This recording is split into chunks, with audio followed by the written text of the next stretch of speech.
This experiment will show you how they brought blood cells back to life using just sounds. I'm telling you, this is very real. Moreover, you'll see how, after putting sand on a sarcophagus, hieroglyphs started to appear as if they have their own frequency. What you're about to witness is so powerful, you'll want to start incorporating it into your life immediately. Keep watching all the way through. This video is loaded with mind-blowing experiments that are sure to astonish you.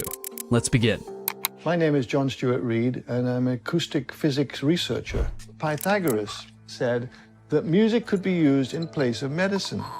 It got my attention, and I thought there must be some experiments that could be conducted where we can carefully measure the response of music to some sort of healing situation. The first experiment that I conceived of was using blood. You take a vial of blood and you place it into an incubator with a small loudspeaker in the incubator that's feeding music to that blood. At the same time that that's happening, we have another vial of the same blood. We have a Faraday cage, which is electromagnetically screened, but it's also a very, very quiet environment. So that blood is not receiving any music, it's just receiving quiet.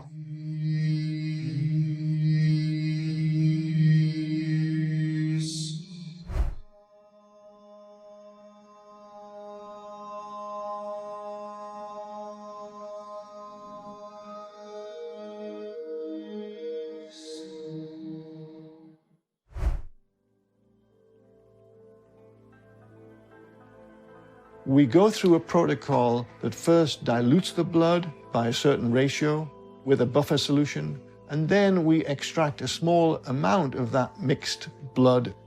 When we put that blood into the cell counter, it will tell us how many cells are actually live and what the term is viable. The cells in the Faraday cage have not fared very well at all. Mostly dead.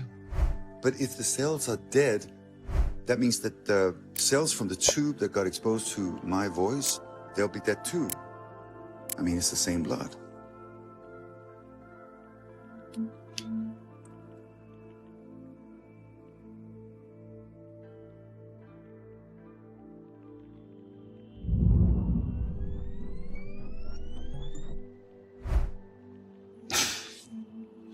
I hope you can see this. Dilute the sample. More cells alive than the cell counter can count. That's a huge difference between the music and the quiet. Is that true? Well, look. This is amazing. So I think we should repeat and see if we get the same result. Another. Above the range that it can count, cells that are transiting towards being dead have been actually re-enlivened to the extent that so many of them are now alive. It's really wonderful. An amazing result. Wow, what we've just seen is absolutely amazing. It's like a real-life example of what's said in the Bible. Death and life are in the power of the tongue. Proverbs 18:21.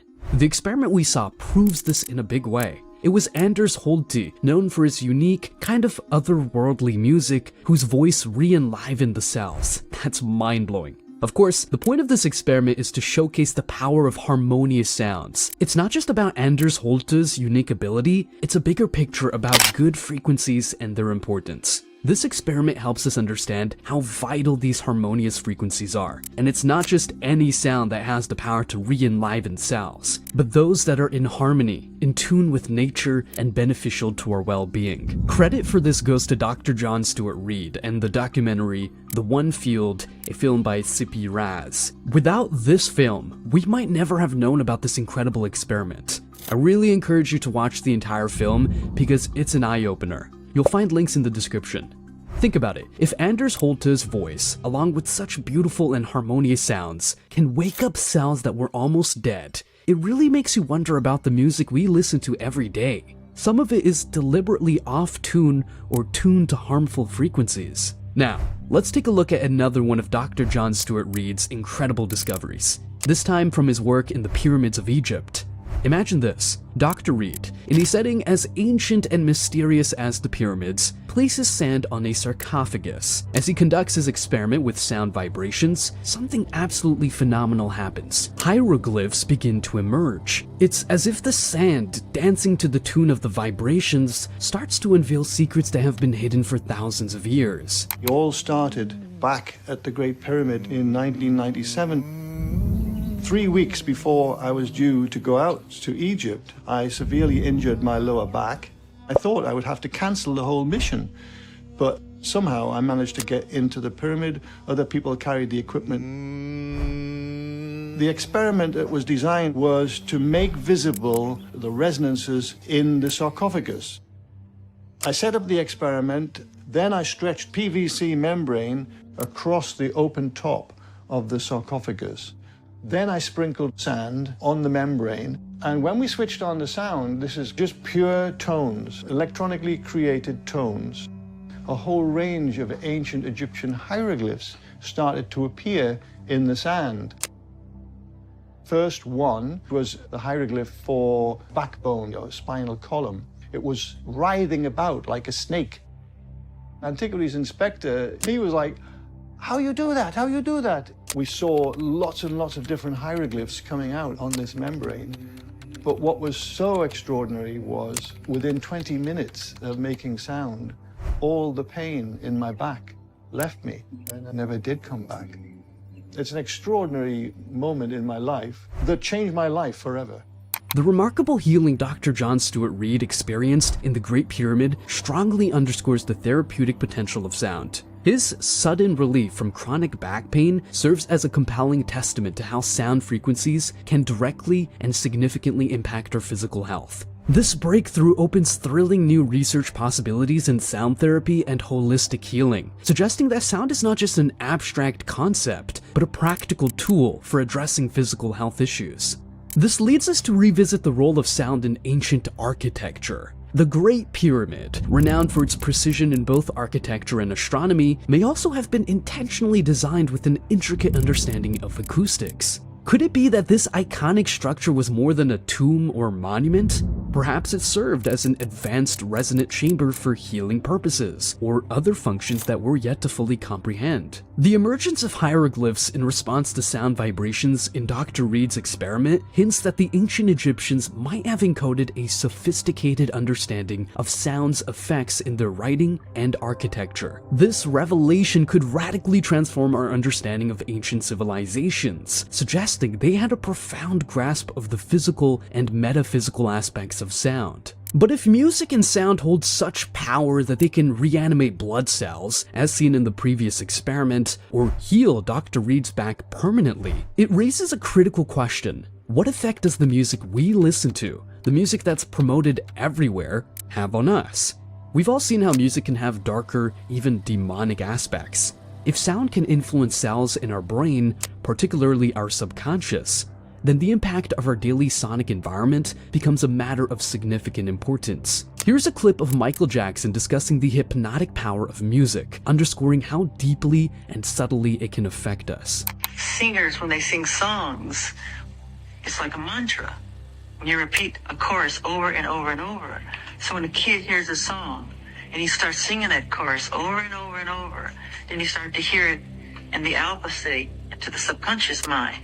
So you start to become the song or become what you're saying. In the Bible, it speaks that there's life and death and power in the tongue. Be careful what you say. Be careful what you say. Be careful with the things you consistently talk about, because you're inviting that energy and vibration into your life. After hearing Michael Jackson talk about how music can transform our subconscious, much like a mantra, and Tyrese Gibson referencing the biblical verse, "Death and life are in the power of the tongue," we're led to a crucial aspect of music: its tuning. It's widely discussed that the standard tuning frequency for music has been shifted from its original tone, a change attributed to decisions made by entities like the Rockefeller Foundation. This shift in frequency may seem minor, but its implications are profound.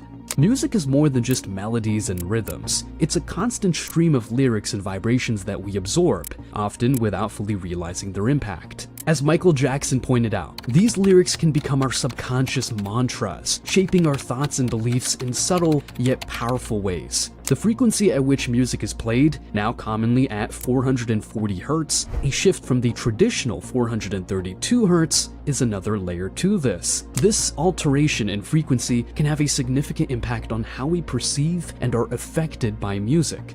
We're essentially facing a double challenge: lyrics that can unconsciously influence our mindset, and frequencies that might be affecting our well-being at a cellular level. This realization calls for a more conscious approach to the music we choose to listen to. Instead of passively consuming mainstream music, which may be crafted to be addictive or carry certain subliminal messages, we can opt for alternatives. Indie music, or any genre that maintains the integrity of sound and lyrical positivity, can be a healthier choice. By selecting music tuned to more harmonious frequencies, such as the original 432 Hz, we can foster positive emotions like love, hope, forgiveness, and optimism. This isn't just about musical preference. It's about making choices that nourish our minds and bodies, creating an environment that supports our overall well-being. But you don't have to just believe me. The proof is in the experiments we've seen, and if that's not enough, the real-time visualization of words and sounds offers even more compelling evidence. For a more in-depth look, let's turn to Dr. John Stuart Reid and his fascinating work. His presentation, coupled with the CymaScope invention, provides an extraordinary glimpse into the world of sound visualization. Seeing the hieroglyphs, that really inspired me. I wanted to develop an instrument that would make sound visible. Ultimately, I developed the CymaScope instrument, which uses a very small volume of water that is exquisitely sensitive to vibration.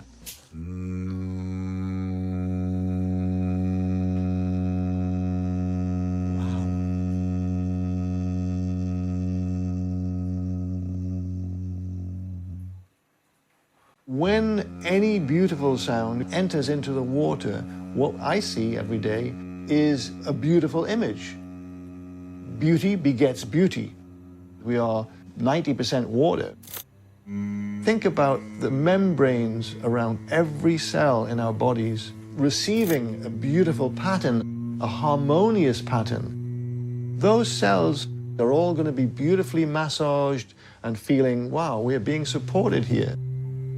And there's a very clear change when you compare a healthy cell sound with a cancer cell sound, which produces ugly pattern. In his work, Dr. Reid emphasizes how the CymaScope, using water's exquisite sensitivity to vibration, reveals the beautiful, intricate patterns created by sound. This is significant considering that our bodies are composed of a high percentage of water, around 60% in adults. This high water content makes us naturally receptive to sound vibrations, much like the water in the CymaScope. When beautiful, harmonious sounds enter our bodies, they can create positive, supportive vibrations at a cellular level. It's a form of sonic massage, a nurturing and harmonious influence on our cells.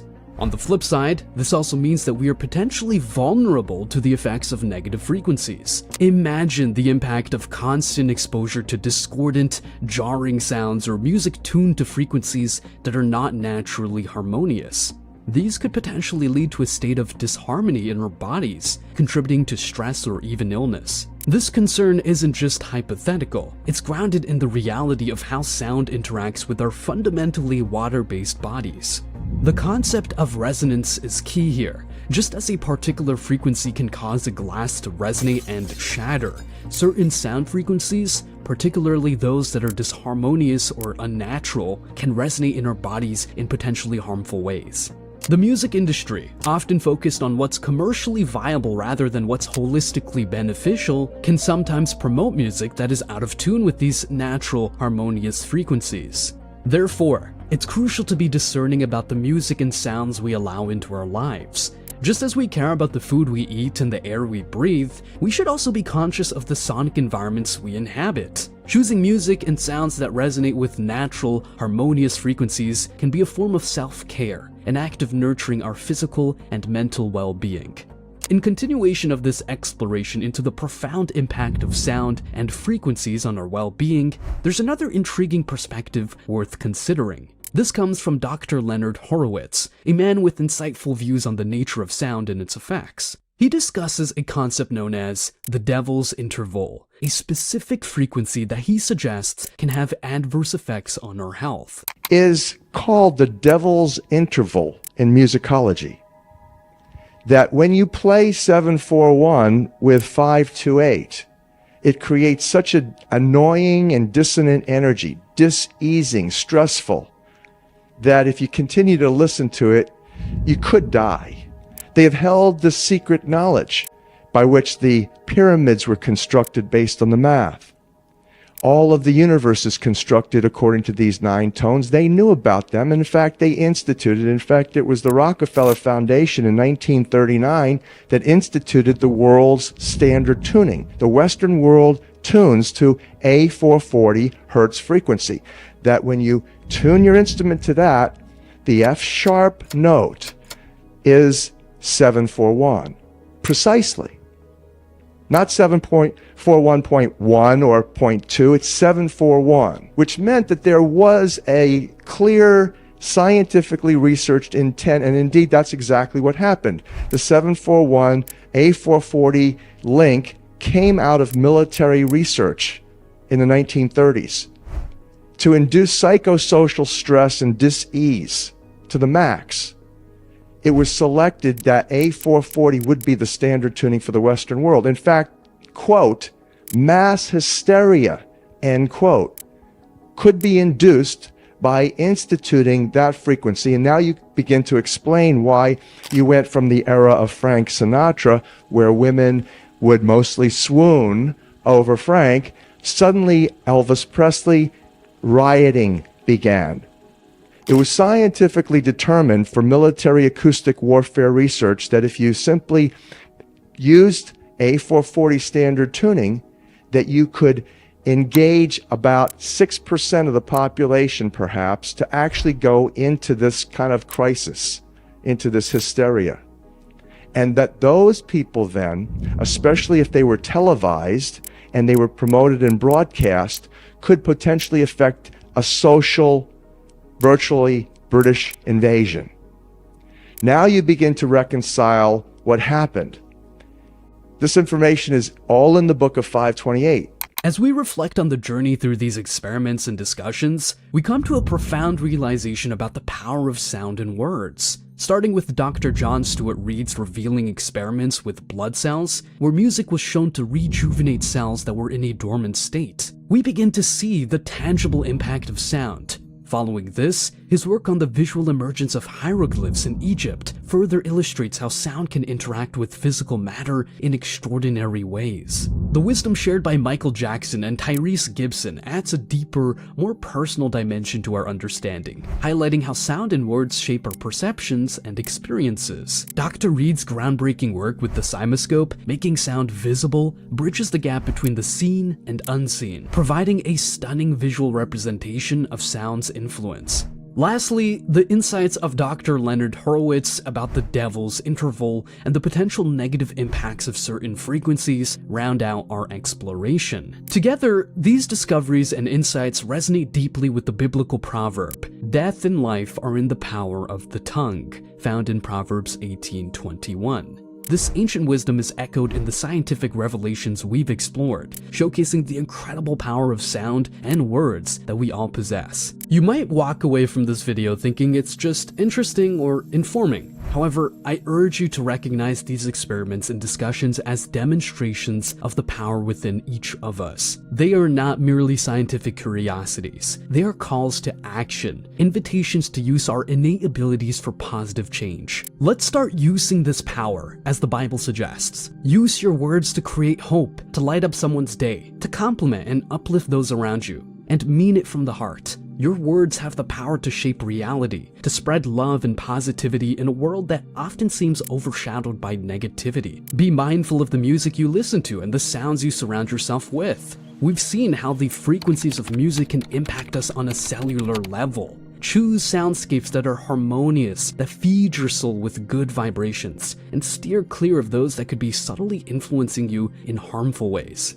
Remember, you're all under a sort of hypnosis. the constant bombardment of sounds and messages that shape our subconscious. Break free from this trance by consciously choosing what you allow into your mental and emotional space. Fill your life with sounds and words that resonate with love, hope, and positivity.